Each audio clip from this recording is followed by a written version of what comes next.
Hello, in this video we'll discuss about fruit. In last and the earlier video we had discussed about the seed. Now the fruit is, we know the fruit is nothing but the ovary part, है ना. Ovary जो है वो post fertilisation के बाद क्या बनाती है, फ्रूट बनाती है. So it is formed from ovary. Okay, और जो ओवरी की वॉल्स होती हैं they will form the walls of the fruit and they are specifically known as, the wall is specifically known as pericarp. What we call it, the pericarp. ठीक है. Now अब ये जो पेरिकार्प होती है इसके तीन पार्ट्स होते हैं, the epicarp, mesocarp and the endocarp. Okay, the pericarp is having, the pericarp is nothing but the outer covering of the fruit, or we can say the outer covering of the ovary wall. की जो outer covering थी उसने ही इसको क्या बनाया है, pericarp को form किया है. And the pericarp is then again classified into three types, that is epicarp, mesocarp and endocarp. Okay, now see, जो fruits होते हैं they can be fleshy, है ना, अच्छे से जूसी से फ्रूट्स होते हैं खूब सारे. कुछ ऐसे फ्रूट्स होते हैं जो थोड़े से हार्ड होते हैं, लाइक ग्राउंडनट, ठीक है, कैशूनट. ये जो फ्रूट्स होते हैं इनको हम लोग ड्राई फ्रूट्स और वीकेंड से हम स्टोन फ्रूट्स, है ना. ये जो फ्रूट्स होते हैं वो थोड़े से क्या होते हैं, हार्ड होते हैं. ठीक है, इतने फ्लैशी नहीं होते, जूसी नहीं होते. But the fruits like guava, ठीक है, आपके पाइनएप्पल, ठीक है, ऑरेंज एंड लाइक आप जो भी पपाया जो भी आप खाते हो फ्लैशी फ्रूट्स, दे आर, वो क्या होते हैं, कुछ फ्रेश ही होते हैं, कुछ क्या होते हैं स्टोन या फिर ड्राई फ्रूट्स होते हैं. सो इट डिपेंड्स, है ना. ये क्या करता है, डिपेंड करता है ovary to ovary, fruit to fruit, कि उसका कंपोजिशन कैसा होगा. Now will discuss the types of fruits on the basis of कि वो बना कैसे है, वो फ्रूट का ओरिजिन क्या था, किससे बना है. On the basis of that fruits are of two types, the true fruits and the false fruit. The question comes from here, so you have to be remember it. The true fruit is the fruit which is only and only formed by the ovary. ऐसा fruit जो सिर्फ और सिर्फ ovary से बनता है, it is known as fruit, true fruit. अब आप बोलेंगे ऐसा क्या, फ्रूट तो ओवरी से ही बनता है, हम लोगों ने बात की, बट ऐसा ज़रूरी नहीं है. तो फ्रूट हमेशा जब सिर्फ ओवरी से फ्रूट बन रहा है तो उसको हम बोलते हैं ट्रू फ्रूट. ट्रू है, ओवरी से तो बनना चाहिए. फॉल्स फ्रूट वो होता है थोड़ी बहुत धोखेबाजी, ओवरी का कुछ पार्ट होता है but along with that some part of thalamus is also there, या फिर हम बोल सकते हैं other part of flower. Flower का कोई दूसरा पार्ट भी कंट्रीब्यूट करे ओवरी के अलावा फ्रूट बनाने में. फॉर एग्जाम्पल थैलेमस वाला पार्ट होता है इन एप्पल. ठीक है, so will discuss the example like apple, strawberry, cashew nut. These are the plants और the fruits which are having false fruit. The false fruit is the fruit which develops from the other part of flower other than ovary. ठीक है, and along with ovary. Ovary तो होना ही चाहिए, ध्यान रखिए दोनों के अंदर ओवरी वाला पार्ट तो है ही है, बट एक में सिर्फ ओवरी है, दैट इज इन मैंगो, और we can say true fruit. And false fruit में ओवरी के साथ साथ फ्लावर के कुछ और भी पार्ट्स हो सकते हैं, for example thalamus in case of apple. ठीक है, it's okay. Now the fruits are again classified into three types on the basis of कितने ओवरी से बने हैं वो. लाइक सिंपल फ्रूट जो होते हैं उनके अंदर single ovary, single flower, single ovary जो होती है वो सिंगल फ्रूट बनाएगी एक सिंगल फ्लावर के अंदर. ठीक है, मतलब एक जो पूरा फ्लावर है उसके अंदर एक ही ओवरी है. ठीक है, हम लोगों ने फ्लावर पढ़े हैं, आपके जो फ्लावर होते हैं वो डिफरेंट टाइप के होते हैं, वेदर सिंगल पिस्टल भी हो सकती है और बहुत सारी पिस्टल भी हो सकती हैं. तो सिंगल पिस्टल है तो एक ही ओवरी होगा, और बहुत सारी हैं तो खूब सारे ओवरीज होंगे. ठीक है, तो अगर सिंगल फ्लावर के अंदर एक ही ओवरी है, सिंगल फ्लावर के अंदर अगर एक ही ओवरी है तो हम उसको बोलेंगे सिंपल फ्रूट, उससे जो डेवलप होगा fruit. But aggregate type of fruit is that fruit in which multiple pistols of a single flower form this fruit. Aggregate fruit को कौन बनाता है, एक फ्लावर के अंदर खूब सारी जो मल्टीपल पिस्टल या फिर कार्पल वाला जो पार्ट है वो क्या बनाता है, आपका एग्रीगेट फ्रूट बनाता है. एक होता है composite fruit. The composite fruit is formed by the complete inflorescence. What is inflorescence? It is the structure in which many flowers are arranged. जब खूब सारे फ्लावर्स एक जगह एक ही स्ट्रक्चर में रहते हैं तो हम उसको बोलते हैं इनफ्लोरोसेंस. और जब ये पूरा कंप्लीट इनफ्लोरोसेंस एक ही फ्लावर बना दे तो हम उसको बोलते हैं composite flower. Okay, so composite fruit. So these are the types of fruit on the basis of ovary, कितने ओवरी से वो डेवलप हुए हैं. Now we'll discuss an important phenomena that is parthenocarpy, और we can say this parthenocarpy से जो fruit develop होते हैं हम इनको बोलते हैं parthenocarpic fruit. These fruit develop generally without fertilization. बिना fertilization के कोई fruit का बनना, ध्यान रखिएगा इस चीज़ को. The fruit developed from without fertilization are known as parthenocarpic fruit. For example, banana. So ऐसे fruit जो विदाउट फर्टिलाइजेशन बनेंगे, क्या उनके अंदर सीड होगा? नो, हो ही नहीं सकता, not in any case. Why? Because fertilization का ही तो रिजल्ट होता है सीड. फर्टिलाइजेशन के बाद ही तो सीड बनता है. ओवरी ने तो फ्रूट बना दिया, बट फर्टिलाइजेशन हुआ नहीं तो एम्ब्रियो ने, मतलब जो आपका एम्ब्रियो सैक था वो तो उसने तो सीड नहीं बनाया, आपके ओव्यूल ने तो सीड नहीं बनाया. So seed will not be there in fruits के अंदर. ऐसे फ्रूट्स के अंदर जो पार्थेनोकार्पिक फ्रूट्स होंगे, they are not having any seeds but the fleshy fruit, we can say ना, फ्रूट होगा. सो ये जो नेचुरल चीज़ होती है, इसको हमें ये चीज़ बहुत सही लगी, है ना, तो हम लोगों ने इसको इंड्यूस किया. So now this parthenocarpy can be induce from the hormones. कुछ हॉर्मोन्स देके पार्थेनोकार्पी को इंड्यूस किया जा सकता है प्लांट्स के अंदर, कि फर्टिलाइजेशन ना हो और हमें फ्रूट. अब बहुत सारे ऐसे फ्रूट्स होते हैं जिनका हम लोग ओवरी, मतलब जिनका हम लोग फ्लैशी पार्ट जनरली ईट करते हैं, तो उसके अंदर सीड वाला जो चीज़ है वो हमें बहुत ही ख़राब लगती है. मतलब वो फ्रूट के साथ आपको क्या करती है, रेजिस्टेंस प्रोवाइड करती है, आप उसको एज एन खा नहीं सकते. जैसे फॉर एग्जांपल ग्रेप्स के अंदर आपने पहले जो ग्रेप्स आते थे उनमें सीड होते थे, तो व्हेन विल जस्ट ईट ना, वो सीड ऐसे थोड़े से बहुत ज़्यादा हार्ड तो नहीं होते थे, तो हमको उनको भी खाना होता था, बहुत बड़े भी नहीं होते थे. और बिकॉज हम ऐसे तो खा नहीं सकते अलग से निकाल के, तो ठीक है, ग्रेप को तो एक साथ ही खाना पड़ता था, तो वो थोड़ा सा मतलब इतना कन्वीनियंट नहीं था. सो जैसे जैसे डेवलपमेंट हुआ, रिसर्चेज हुई, तो क्या हुआ कि पार्थेनोकार्पी इंड्यूस कर दी गई ग्रेप्स के अंदर, है ना. अब जो ग्रेप्स जनरली मिलते हैं they are seedless, you know. So ये आर्टिफिशियल तरीके से ग्रेप्स के अंदर देखने को मिलता है. फॉर एग्जाम्पल अब दूसरे फ्रूट्स के अंदर भी, बट ये ध्यान रखना पार्थेनोकार्पी हर किसी के अंदर नहीं कर सकते उठा के. We have to be very, you know, हम लोग को बहुत ही तरीके से सोच के करना पड़ता है ये चीज़ें, बिकॉज ऐसे फ्रूट के अंदर जिनके अंदर सीड ही सब कुछ है, अगर for example pomegranate, for example आपका क्या होता है, अनार होता है, अगर उसके अंदर मैं पार्थेनोकार्पी इंड्यूस कर दूं तो आपको क्या खाने को मिलेगा, सिर्फ बाहर का cover, because it is the pericarp और ओवरी. अंदर जितना भी है वो सारे सीड है, तो सीड तो होंगे ही नहीं, तो हर फ्रूट के अंदर नहीं करना होता है ना. So they have to be very peculiar, इनको बहुत ही सिलेक्टिव तरीके से ये इंड्यूस करते हैं पार्थेनोकार्पी, जो भी साइंटिस्ट होते हैं. Now will discuss the last part of this chapter. ठीक है, यहाँ पे हमारा फ्रूट वाला पार्ट कंप्लीट होता है. Now will discuss the last part, that is apomixis, and after this will discuss polyembryony. What is apomixis? This, first of all, this term was given by, the word was given by Winkler. The scientist Winkler gave this word apomixis. It is also known as agamospermy.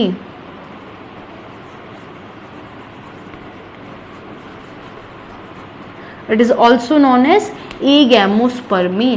That is, apomixis is what? When seed develop without fertilization. So you have to remember the two phenomena, parthenocarpy and apomixis. Parthenocarpy is what? When a fruit develop without fertilization, and apomixis is what? When a seed develop without fertilization. The difference is here seed develop, and the difference is here the fruit develops without fertilization.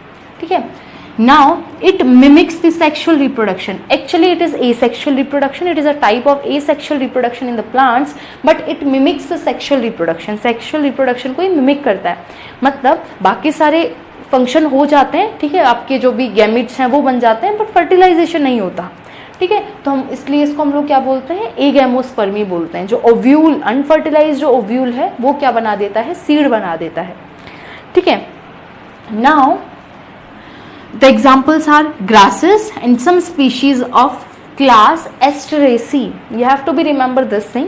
Some species of, it is very common in grasses, and some species of Asteraceae. It is a class. Okay. Now there are different types of apomixis. Apomixis different type की है, मतलब जो आपका seed develop हो रहा है without fertilisation, वो अलग अलग तरीके से हो सकता है ना. मतलब मेनली हम बात करें तो एम्ब्रियो डेवलप हो रहा है विदाउट फर्टिलाइजेशन, बिकॉज एम्ब्रियो ही है वो जो मतलब पूरा स्ट्रक्चर जिसको सीड हम बोलते हैं, एम्ब्रियो विद कोट्स, है ना, सीड कोट्स, ठीक है। सो हम लोगों को इसके 3 टाइप्स पढ़ने हैं ऑन द बेसिस ऑफ कौन सा वाला पार्ट ओव्यूल में, ये जो पूरा आपका ओवरी है इसमें कौन से वाला पार्ट क्या बना रहा है, मतलब कैसे सीड बना रहा है। सभी सीड बनाएंगे बट कैसे। For example the first type is adventitious polyembryony. The term polyembryony means इसके अंदर खूब सारे एम्ब्रियो बनेंगे, ठीक है, और बन कैसे रहे हैं वो without fertilization. So adventitive polyembryony के अंदर क्या होगा, एम्ब्रियो फॉर्म होगा by nucellar cells and integumentary cells. Okay, it's clear. So embryo form होगा जब न्यूसेलर और इंटेग्यूमेंट सेल्स हैं। अब नाउ न्यूसेलर्स और इंटेग्यूमेंट सेल्स जो होती हैं वो कैसी होती हैं, they are diploid, we know. So और आपका एम्ब्रियो भी क्या होता है, अब ध्यान रखिएगा एपोमिक्सिस के अंदर जो एम्ब्रियो डेवलप हो रहा है इट कैन बी हैप्लॉइड और डिप्लॉइड। ये चीज़ बिल्कुल क्लियर रखिएगा ना, क्वेश्चन जब पूछा जाता है तो आप बहुत ज़्यादा कंफ्यूज होते हैं इस चीज़ में। जो आपका एपोमिक्सिस से सीड, जो आपका एम्ब्रियो डेवलप होता है, तो सीड तो आपका होगा ही होगा डिप्लॉइड लास्ट में, बट जो एम्ब्रियो डेवलप होता है इस केस में जो एम्ब्रियो होता है इट कैन बी हैप्लॉइड और डिप्लॉइड, ठीक है, हैप्लॉइड भी हो सकता है, डिप्लॉइड भी हो सकता है। जनरली हमने देखा था, नॉर्मल में देखें, अगर एपोमिक्सिस में ना देखें तो क्या होता है, एम्ब्रियो डिप्लॉइड होता है। सो इसके एग्जांपल्स क्या हैं, अगर इंटेग्यूमेंट सेल्स हैं या फिर जो न्यूसेलस सेल्स होती हैं जो आपका पूरा ओव्यूल बनाती, एम्ब्रियो सेक बनाती हैं ना, ओव्यूल के अंदर जो न्यूसेलस सेल्स होती हैं डिप्लॉइड सेल्स, अगर वो बनाती हैं तो उसको एडवेंटेटिव पॉलीएम्ब्रियोनी बोलते हैं, और इंटेग्यूमेंट्स इन दोनों में से कोई भी अगर बनाता है तो उसको एडवेंटेटिव ही बोलते हैं। And the example is citrus, Opuntia and mango. These 3 are the main example of nucellus type of polyembryony, adventative polyembryony, ठीक है। Now recurrent agamospermy. Agamospermy we know that we'll use the another term for apomixis is agamospermy. So recurrent agamospermy के अंदर क्या होता है, embryo develop होता है from diploid microspore mother cell. Microspore mother cell diploid होती है, उसके अंदर मियोसिस होता है, फिर 4 हैप्लॉइड मेगास्पोर बनते हैं, ठीक है, एंड देन फिर आगे पूरा एम्ब्रियो सेक बनता है। बट यहाँ पे अगर सेल डिप्लॉइड फॉर्म में, मतलब जो मेगास्पोर मदर सेल है उससे ही डायरेक्ट क्या बन जाता है, आपका एम्ब्रियो बनता है, तो फर्टिलाइजेशन की जरूरत ही कहाँ पड़ेगी, ठीक है। तो 2n से आपका डायरेक्ट क्या बन गया, एम्ब्रियो बन गया, मतलब microspore mother cell, megaspore mother cells हैं। And examples are apple and Allium, Allium cepa, okay. Now the third type is non recurrent type of agamospermy. Non recurrent agamospermy में क्या होगा, एम्ब्रियो डेवलप होगा from egg, ये haploid वाला है, ध्यान रखिए। अभी तो हमने जो दोनों चीजें पढ़ी उसमें डिप्लॉइड चीज से डेवलप हो रहा था, यहाँ पे जो एम्ब्रियो डेवलप हो रहा है वो हैप्लॉइड चीज से हो रहा है। दैट इज हैप्लॉइड क्या है, एग है, और भी एम्ब्रियो साइक के अंदर जितनी भी हैप्लॉइड चीजें हैं, फॉर एग्जाम्पल आपका अदर हैप्लॉइड सेल्स, जैसे आपकी होगी एंटीपोडल सेल्स, सिनर्जिड सेल्स, इनसे या फिर आपके एग से डायरेक्ट बनता है अगर एम्ब्रियो, और वो एम्ब्रियो कैसा होगा, हैप्लॉइड होगा।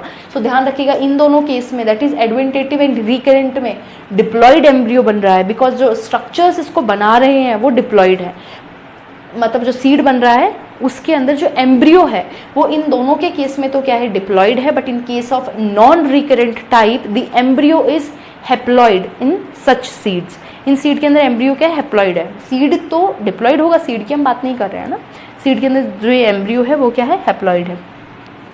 तो एम्ब्रियो यहाँ पे क्या हो जाएगा, एग से बनेगा या फिर अदर जो भी हैप्लॉइड सेल्स हैं उनसे बनेगा, फॉर एग्जाम्पल लेसिटेरा या फिर जियामेज, ठीक है। लेसिटेरा जो होता है वो एंटीपोडल सेल्स से बनता है, ध्यान रखिएगा, और जो आपका जियामेज है वो आपका अनफर्टिलाइज एग से बनता है, ध्यान रखिएगा। जो हैप्लॉइड अनफर्टिलाइज एग होता है उससे आपका जियामेज बनता है, एंड दिस लेसिटेरा इज फ्रॉम एंटीपोडल और we can say synergid cells. So till here we had discussed the apomixis. What is apomixis? The term is given by Winkler, and the main types. ठीक है, the embryo, in this apomixic seed, the embryo can be haploid or we can say diploid. When it will develop from a diploid structure, then it will be diploid, and when it will be developed from a haploid structure, then it will be haploid. So the cases दोनों हो सकते हैं, haploid भी and diploid भी. Now we'll discuss polyembryony. Now we'll discuss polyembryony. See, what is polyembryony? When many embryo are formed inside a single seed. एक single seed के अंदर खूब सारे एम्ब्रियो जब बन जाएं, उस कंडीशन को हम लोग क्या बोलेंगे? पॉलीएम्ब्रियोनी. टर्म से पता चल रहा है, पॉली मीन्स बहुत सारे एंड एम्ब्रियोनी मीन्स एक सीड के अंदर अगर खूब सारे एम्ब्रियो बन जाएं. So it is firstly observe by Leeuwenhoek in citrus, that is orange plant, है ना. जो सिट्रस टर्म है, it is use for because it is the same genus for orange and lemon. ध्यान रखिएगा, लेमन एंड ऑरेंज के लिए same genus है, that is citrus. So तो ये ऑरेंज के अंदर सबसे पहले इसको ऑब्जर्व किया था ल्यूवेनहुक ने. ठीक है. एग्जाम्पल इसके सिट्रस हो सकते हैं, होता है orange, that is and mango. ठीक है. So these are the example of polyembryony. It can be of, मतलब ये 3 तरीके से हो सकती है. द पहला is by cleavage of zygote. Zygote जो बना है उसके अंदर क्लीवेज हो जाए. फॉर एग्जाम्पल जैसा हमारे अंदर होता है, ट्विंस जो जनरेट होते हैं, मल्टीपल जो ऑफस्प्रिंग्स या फिर फीटस जनरेट होते हैं, जब जायगोट के अंदर क्लीवेज हो जाता है ना. We will discuss in further chapter, the next chapter, that is the human reproduction, है ना. कि जब जायगोट के अंदर क्लीवेज होता है तो 2 ऑर्गेनिजम्स या फिर 2 फीटस जनरेट होते हैं. सेम ऐसे इसके जायगोट के अंदर भी अगर क्लीवेज हो जाता है तो एम्ब्रियो, क्योंकि जायगोट से एम्ब्रियो बनता है, तो फिर एम्ब्रियो ज़्यादा बनेंगे. It can be more than 2, है ना. 2 से ज़्यादा होंगे. Examples are Nymphaea and orchid. You have to remember the example. The next is by fertilisation of synergid. अगर सिनर्जिड का, ओव्यूल का तो सॉरी आपका एग का तो फर्टिलाइजेशन हो ही गया, वहाँ पे तो एम्ब्रियो बनी गया. इसके अलावा सिनर्जिड्स का भी अगर फर्टिलाइजेशन हो जाता है, so it will also generate many embryos, है ना. ज़्यादा एम्ब्रियो बन जाएंगे, एक से ज़्यादा. And the example is Sagittaria. Sagittaria के अंदर ये देखने को मिलता है. The next is by fertilisation of antipodal cells. Synergids का भी फर्टिलाइजेशन हो सकता है, एंटीपोडल का भी हो सकता है. एंटीपोडल का अगर होता है, so the examples are Ulmus and Paspalum या पेस्पेलम. ठीक है. नाउ हम लोगों ने ये क्या पढ़ लिया? पॉलीएम्ब्रियोनी क्या होती है, किसने डिस्कवर किया था, एंड द कॉजेज या फिर तरीके, किस किस तरीके से पॉलीएम्ब्रियोनी होती है. बहुत सारे एम्ब्रियो डेवलप होते हैं. नाउ इफ यू रिमेंबर, जो हमने अभी एपोमिक्सिस पढ़ा था उसके अंदर एक टाइप था, इफ यू रिमेंबर, है ना, the polyembryony, adventitious polyembryony. If you, आप थोड़ा सा दिमाग लगाएं तो adventitious polyembryony is nothing but polyembryony. It is a type of polyembryony, है ना. पॉलीएम्ब्रियोनी ही तो है वो, बिकॉज उसके अंदर भी तो मोर देन 2 एम्ब्रियो जनरेट हो रहे हैं. ठीक है. Apomixis is development of seed without fertilization. तो उसके अंदर एम्ब्रियो जहाँ ज़्यादा डेवलप हो रहे थे, हम लोगों ने बात की थी एंटीपोडल सेल्स, सिनर्जिड सेल, इन सेल्स से जो डेवलप फर्स्ट केस के अंदर, सॉरी, जो न्यूसेलस से जनरेट होते थे, न्यूसेलस या फिर इंटेग्यूमेंट से जो एडवेंटेटिव पॉलीएम्ब्रियोनी होती थी, it is nothing but a type of polyembryony, है ना. ये पॉलीएम्ब्रियोनी जो है वो एपोमिक्सिस के अंदर ही एक टाइप है. जो एडवेंटेटिव पॉलीएम्ब्रियोनी था ना उसके अंदर ही जनरली, बट आपकी अकॉर्डिंग टू एनसीईआरटी थोड़ा सा ही अलग पार्ट है, इसलिए हम लोगों ने इसको अलग डिस्कस किया. So now till here we had discussed whole the things in this chapter, है ना. Finally we had completed our chapter. हम लोगों ने बहुत सारी चीज़ें पढ़ ली हैं. फॉर एग्जाम्पल हम लोगों ने अब नाउ, अच्छा, एक मेन टॉपिक बचता है, आई फॉरगॉट, है ना, दैट इज आर्टिफिशियल हाइब्रिडाइजेशन, है ना. हम लोग को लास्ट में थोड़ा उसको पढ़ना था, बिकॉज हम लोग को खैर पढ़ना तो साथ में ही था, but we had just script, तो हम लोग उसको अभी इसके बाद पढ़ेंगे. That is artificial hybridization. So now will discuss artificial hybridization. Now artificial hybridization is, it is the approach of crop improvement program. It is, देखिए जनरली क्या होता है, नेचुरली अगर जो फ्लावर्स या फिर प्लांट्स जो आपके बनते हैं वो आपका नॉर्मल पॉलिनेशन या फिर नॉर्मल फर्टिलाइजेशन के प्रोसेस से बनते हैं. बट व्हेन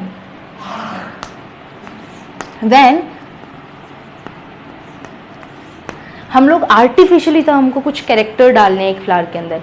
लाइक जनरली क्या होता है, 2 क्या है, फ्लावर हैं या फिर 2 प्लांट्स हैं, है ना. एक प्लांट का कोई कैरेक्टर इंपॉर्टेंट है एंड एक प्लांट का कोई दूसरा कैरेक्टर इंपॉर्टेंट है, और वो 2 कैरेक्टर हमको एक ही प्लांट के अंदर चाहिए, है ना. वी हैव टू बी, हम लोग को उस जो पर्टिकुलर जो प्लांट है उसका हम लोगों को क्या करना है, स्पेशलाइजेशन, उसके अंदर अच्छे कैरेक्टर्स हम लोग को चाहिए. So for that purpose we'll choose artificial hybridization. इसके अंदर एक हाइब्रिड जनरेट होता है विद 2 डिफरेंट वेराइटीज़, है ना. तो इसके अंदर क्या करते हैं, दो प्रोसेस होते हैं, that is emasculation and bagging. और ध्यान रखिएगा जो आर्टिफिशियल हाइब्रिडाइजेशन है क्रॉप इंप्रूवमेंट के फील्ड में बहुत ज़्यादा यूज़ किया जाता है। इसी के ही कारण आज इतनी सारी हमारी जो वेराइटीज़ हैं वो डेवलप्ड हैं। पहले वीट की बहुत सारी वेराइटीज़ नहीं होती थी, आज सोनालिका है, कितनी सारी कर्ण सोना, बहुत सारी क्या है वेराइटीज़ हैं आपकी किसकी, वीट की एंड अदर बहुत सारी चीज़ों की, बहुत सारी वेराइटीज़ हैं हमारे पास प्लांट्स की, and it is only through artificial hybridisation. तो the first thing is emasculation. इसके अंदर दो टेक्निक आपको आनी चाहिए। First is emasculation. Emasculation is what, removal of anther before डाइसेंस।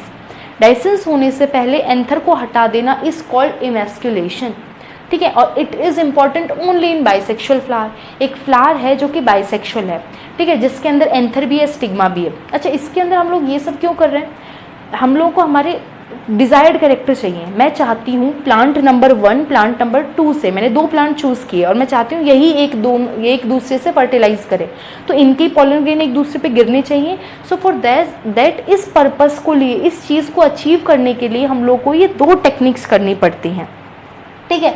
तो इमेस्कुलेशन के अंदर हम लोग को क्या करना है, एंथर हटा देना है, बिकॉज मैं चाहूँगी मेरी वेराइटी का पॉलन ग्रेन मुझे डालना है, मुझे नहीं डालना है ये वाला पॉलन ग्रेन जो कि उस प्लांट का है, फिर उस फ्लावर का है। तो मुझे क्या कर देना है, उस फ्लावर के अंदर से पॉलन ग्रेन को हटा देना है, बिकॉज मैं दूसरी वेराइटी का जो मुझे पॉलन ग्रेन अच्छा लगता है, जिस फ्लावर का, सॉरी जिस प्लांट का, जिसके अंदर डिजायरेबल कैरेक्टर है जो मैं चाहती हूँ, वो पॉलन ग्रेन हम फिर क्या करेंगे, उस स्टिग्मा पे या फिर उस पिस्टल पे लाइट करवाएंगे। So for that purpose we have to remove the anther first, okay, before dehiscence, है ना, उसको हम लोग क्या बोलेंगे, इमेस्कुलेशन बोलेंगे। और इसके अंदर इसको हम लोग को डाइसेंस से पहले हटाना होगा, बिकॉज फट गया एंथर, अब हटाने से क्या फायदा, पॉलन ग्रेन तो रिलीज हो गए, एंड पॉलन ग्रेन रिलीज होने के बाद अब फर्टिलाइजेशन भी हो ही जाएगा। तो हम लोग को डाइसेंस से पहले इमेस्कुलेशन करना पड़ता है। And next thing is bagging. और ये चीज़ ध्यान रखिए, इमेस्कुलेशन किसके अंदर कर रहे हैं हम लोग, बाइसेक्सुअल फ्लावर के अंदर, because in bisexual flower only we need emasculation, because उसके अंदर ये एंथर होगा।